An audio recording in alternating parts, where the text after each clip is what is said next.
Regular outlets versus GFI. Which one is safer? Which one makes more sense? Now, regular outlets or receptacles, I often joke that regular people call them outlets, but electricians call them receptacles, same thing.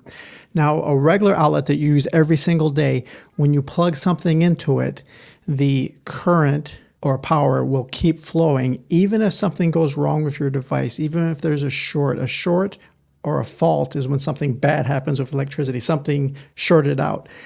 Maybe there was damage to the metal housing. Maybe the prong is loose. On a regular outlet, the flow of electrons, the electricity will keep flowing even if a fault occurs. Now, eventually, a circuit breaker in your house or office will trip and it will turn off the power. But that's slow. By the time it's pulled enough amperage to trip and turn off the power, maybe a fire has started, maybe you got electrocuted, something probably bad has happened. Now, the other type of outlet is the GFI, ground fault interrupter, GFI, or the full name is GFCI, ground fault circuit interrupter. Now, the circuit name is behind this yellow tape. You can connect your downstream outlets, so further outlets downstream of the main first GFI will all be protected if a fault occurs. Remember, a fault with electricity means something bad has happened. So this will act much quicker than a circuit breaker within milliseconds.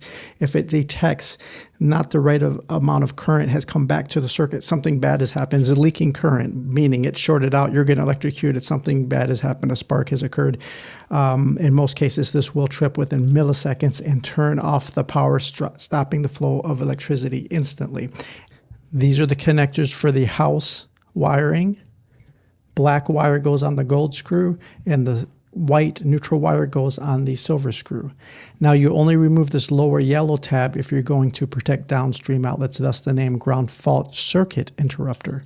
Standard outlets or receptacles, you use them every single day. They have no interior circuitry for safety protection.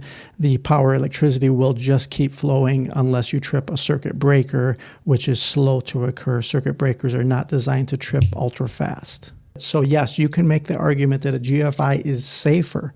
Now, they are required in locations such as bathrooms, kitchen, counters, exteriors, wet locations, garages, unfinished basements. A lot of people forget that one. They're required in unfinished basements. Now, your electrical code, building code will specify where the GFIs are required. A building code or electrical code is the bare minimum. You can definitely go beyond that. You could put GFIs in every outlet in your house if you wanted to. Regular outlets, depending on the quality, I've seen them as cheap as 50 cents, up to mid-range of $2, up to high range of $5 to $8. Regular household outlets you see every single day. GFIs now are $10 to $20 each for each one. So there is a big cost difference for extra safety. Regular outlets versus GFI. GFI outlets are our friends. They provide a lot of extra safety. I bet you can do it yourself.